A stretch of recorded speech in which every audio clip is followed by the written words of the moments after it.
বিরতির পর আবারও স্বাগত সংবাদের বাকি অংশে এবং আবারও বাংলাদেশ প্রসঙ্গ। বিএনপি চেয়ারপারসনের উপদেষ্টা মাহিদুর রহমান ভারত সরকারের সমালোচনা করে বলেছেন, তাদের ফরেন পলিসি খুবই খারাপ। আওয়ামী লীগের দোসররা বাংলাদেশের সাম্প্রদায়িক সম্প্রীতি নষ্ট করার জন্য কোটি কোটি টাকা খরচ করেছে বলেও তিনি অভিযোগ করেন। বিএনপি চেয়ারপারসনের ফরেন অ্যাফেয়ার্স অ্যাডভাইজার অহিদ আহমেদের সংবর্ধনা অনুষ্ঠান শেষে সাংবাদিকদের সাথে আলাপকালে তিনি এসব কথা বলেন। বিস্তারিত জানাচ্ছেন মঈনুদ্দিন মঞ্জু, ক্যামেরায় ছিলেন শামীম হোসেন। সিলেটের গোলাপগঞ্জ উপজেলা ও পৌর বিএনপি মঙ্গলবার বিকেলে বিএনপি চেয়ারপারসনের ফরেন অ্যাফেয়ার্স অ্যাডভাইজার অহিদ আহমদের সংবর্ধনা অনুষ্ঠানের আয়োজন করে। অনুষ্ঠানে কয়েক হাজার নেতাকর্মী অংশ নেন। এতে প্রধান অতিথির বক্তব্যে বিএনপি চেয়ারপারসন বেগম খালেদা জিয়ার উপদেষ্টা মাহিদুর রহমান ভারতের বর্তমান সরকারের ফরেন পলিসি খুবই খারাপ বলে মন্তব্য করেন।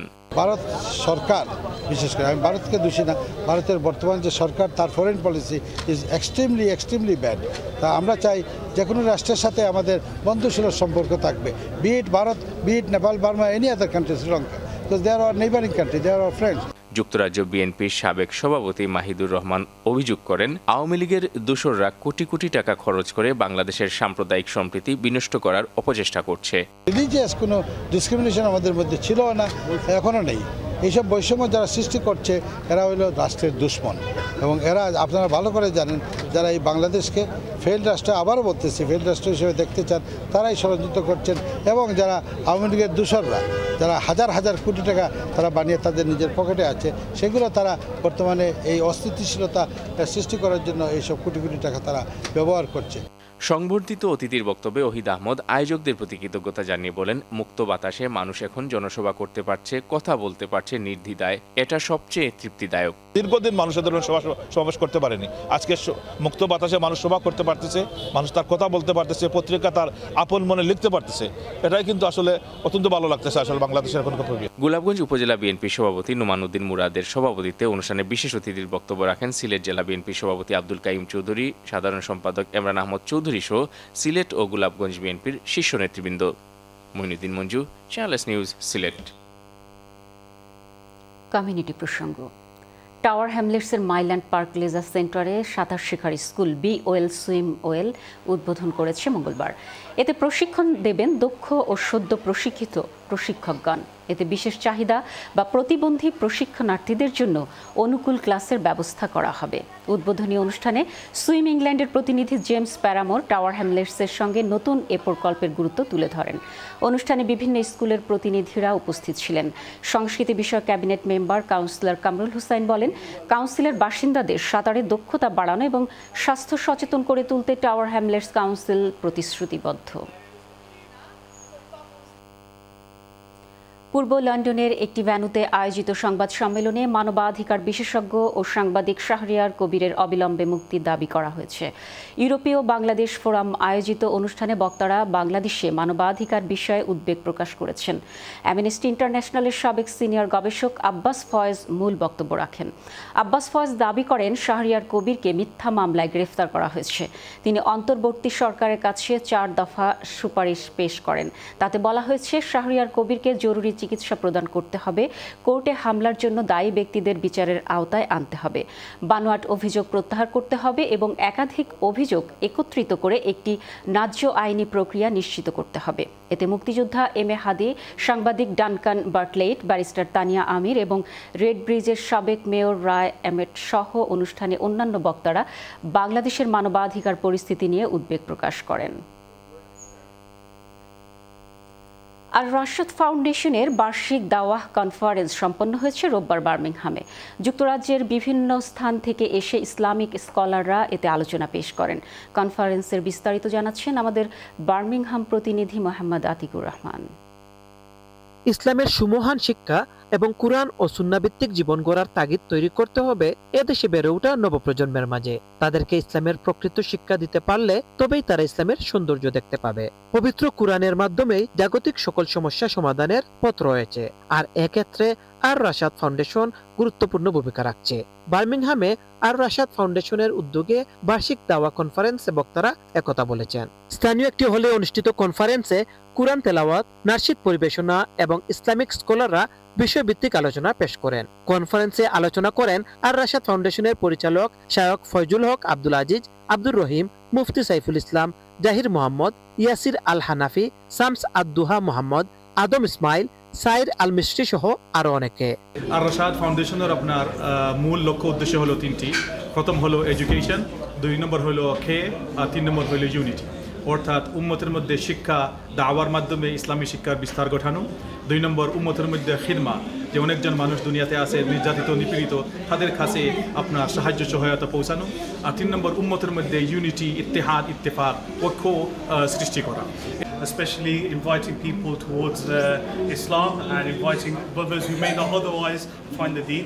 বার্মিংহাম থেকে Mohammad Atikur Rahman, channel S news. Jagannathpur উপজেলা উন্নয়ন সংস্থার উদ্যোগে মঙ্গলবার দি অট্রিয়াম ভ্যানুতে বার্ষিক সাধারণ সভার আয়োজন করা হয়। এতে সভাপতিত্ব করেন সংগঠনের চেয়ারম্যান মোহাম্মদ চন্দন মিয়া, পরিচালনা করেন সাধারণ সম্পাদক সৈয়দ আশফাক আহমেদ। বার্ষিক ফাইন্যান্স রিপোর্ট পেশ করেন ট্রেজারার আব্দুল মোমিন। প্রধান অতিথি ছিলেন টাওয়ার হ্যামলেটসের স্পিকার ব্যারিস্টার সাইফুদ্দিন খালেদ। বিশেষ অতিথি ছিলেন পপলার ও লাইম হাউস থেকে নির্বাচিত এমপি আফসানা বেগম। বক্তব্য রাখেন কমিউনিটি ব্যক্তিত্ব নুরুল হুদা লালামিয়া, সাবেক চেয়ারম্যান মুজিবুর রহমান মুজিব, বিশিষ্ট রাজনৈতিক ব্যক্তিত্ব আবুল কাশেম ও senior vice president Bashir Ahmed. বক্তারা বলেন, সংগঠনটি জগন্নাথপুর উপজেলায় উন্নয়নে অবদান রেখে আসছে। ইতালি প্রবাসী চাঁদপুরের কৃতি সন্তান ইতালি বিএনপির সহ সভাপতি সিরাজুল ইসলাম মৃধা বাংলাদেশ সফর শেষে মঙ্গলবার রোমে ফিরলে বিএনপি নেতা ইকবাল মালেকের সার্বিক ব্যবস্থাপনায় লিওনার্দো দা ভিঞ্চি আন্তর্জাতিক বিমানবন্দরে তাকে উষ্ণ অভ্যর্থনা দেওয়া হয়। রোম থেকে আমাদের প্রতিনিধি মিনহাজ হোসেন জানান, এই উপলক্ষে তার তরণীপত্তার স্থানীয় একটি রেস্টুরেন্টের হলরুমে সংক্ষিপ্ত সভা অনুষ্ঠিত হয়। এতে ইতালি বিএনপির সাধারণ সম্পাদক ঢালি নাসির উদ্দিনের পরিচালনায় বক্তব্য রাখেন সংগঠনের সহসভাপতি সিরাজুল ইসলাম মৃধা, সিনিয়র যুগ্ম সাধারণ সম্পাদক শাহ মোহাম্মদ তৌহিদ কাদের, অন্যতম সদস্য মতিন মিয়া, বিএনপি নেতা ইকবাল হোসেন ব্যাপারী সহ আরও অনেকে। জাতীয়তাবাদী স্বেচ্ছাসেবক দল বার্সেলোনা মহানগর কমিটি গঠনের লক্ষ্যে কর্মী সম্মেলন অনুষ্ঠিত হয়েছে মঙ্গলবার বার্সেলোনার একটি রেস্টুরেন্টে। আমাদের প্রতিনিধি আফাজ জানি জানান, এতে প্রধান অতিথি ছিলেন স্বেচ্ছাসেবক দল স্পেন দক্ষিণের আহ্বায়ক আক্কাস মিয়া এবং প্রধান বক্তা ছিলেন যুগ্ম আহ্বায়ক রেদওয়ান হোসেন। স্পেন স্বেচ্ছাসেবক দলের সদস্য সচিব AR লিটুর সভাপতিত্বে আবু তুহিন ও তুষার আহমেদের যৌথ পরিচালনায় কর্মী সমাবেশে স্বেচ্ছাসেবক দলের নেতৃবৃন্দের পাশাপাশি বিএনপি ও অঙ্গ সংগঠনের শতাধিক নেতা কর্মী অংশগ্রহণ করেন। কর্মী সমাবেশের আমন্ত্রিত অতিথি হিসেবে উপস্থিত ছিলেন কাতালোনিয়া বিএনপি সাধারণ সম্পাদক আজমান আলী, বিএনপি নেতা শিপলু আহমেদ নিয়াজি ও উপদেষ্টা মাসুক আহমেদ। বক্তারা বলেন, বার্সেলোনা মহানগর স্বেচ্ছাসেবক দলের একটি শক্তিশালী কমিটি গঠন করা তাদের মূল লক্ষ্য। তিনি বলেন, আগামী দিনের আন্দোলন সংগ্রামের সবাই ঐক্যবদ্ধভাবে কাজ করতে হবে।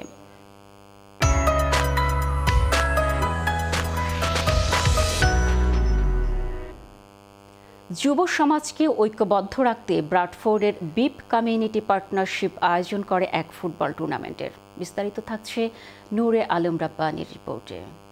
কমিউনিটির যুব সমাজকে সংঘবদ্ধ রাখতে ব্রাডফোর্ডের বিপ কমিউনিটি পার্টনারশিপ ইংল্যান্ডের বিভিন্ন শহরের ফুটবল প্রেমীদের নিয়ে আয়োজন করে ফুটবল টুর্নামেন্ট বিপ সুপার লিগ।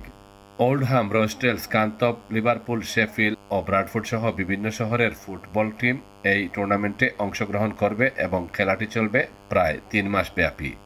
সুপার লিগের প্রথম দিনের উদ্বোধনী খেলায় অংশগ্রহণ করে blessings, Sonar Bangla, Bradford Tigers ও Sheffield Tigers. So today we launch our Beep Super League. We have teams coming from all over the north of England. This is the first Northern League started in Bradford today, supported by Beep and Blessings. It's a great initiative for Bradford, for young people to come out, enjoy football, get everybody involved in the activity. So inshallah, shukla dua korba that we have a nice tournament and everybody enjoys it and it is a successful tournament. উপস্থিত community নেতৃবৃন্দরা বলেন, এসব খেলাধুলার মাধ্যমে কমিউনিটির মানুষের মধ্যে একটা ভ্রাতৃত্বতাবোধ সম্পর্ক গড়ে উঠবে, যুব সমাজকে ধ্বংসের হাত থেকেও বাঁচিয়ে রাখবে। Keep continuing through Beep is making sure bringing the community together. আশা করি সকলে এনজয় করবার, খুব ভালো লাগে আর বিপে খুব ভালো কাম করে দেয়। এই বিপ সুপার লিগের উত্তরোত্তর সাফল্য কামনা করি। Nure Alam Rabbani, channel S news, Bradford.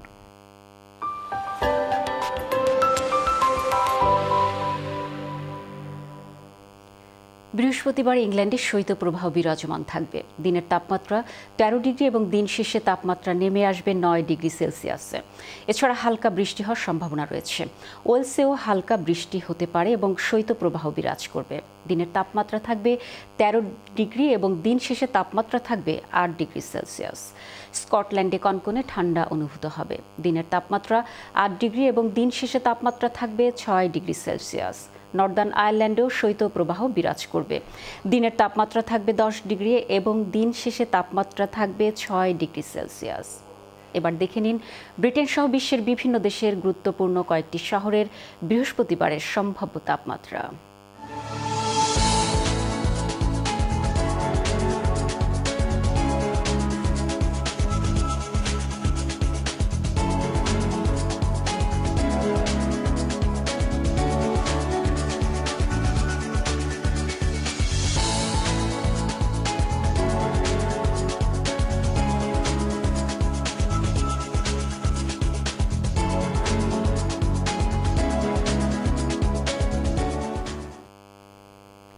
শেষ করছি সংবাদ, তবে যাবার আগে শিরোনামগুলো আরও একবার। মাল্টিবিলিয়ন ডলারের মানি লন্ডারিং চক্রের 71 সদস্যকে আটক করল ন্যাশনাল ক্রাইম এজেন্সি। অর্থ পাচার করে দেশকে ধ্বংসের দ্বারপ্রান্তে নিয়ে গেছে আওয়ামী লীগ, লন্ডনে বললেন মির্জা ফখরুল ইসলাম। সামরিক আইন জারির ঘোষণা এবং প্রত্যাহারের পর অভিশংসনের মুখে দক্ষিণ কোরিয়ার প্রেসিডেন্ট ইউন সুক ইয়ল। শুধু বাংলাদেশ নয়, ভারতকেও ভালো সম্পর্ক চাইতে হবে বললেন পররাষ্ট্র উপদেষ্টা তৌহিদ হোসেন।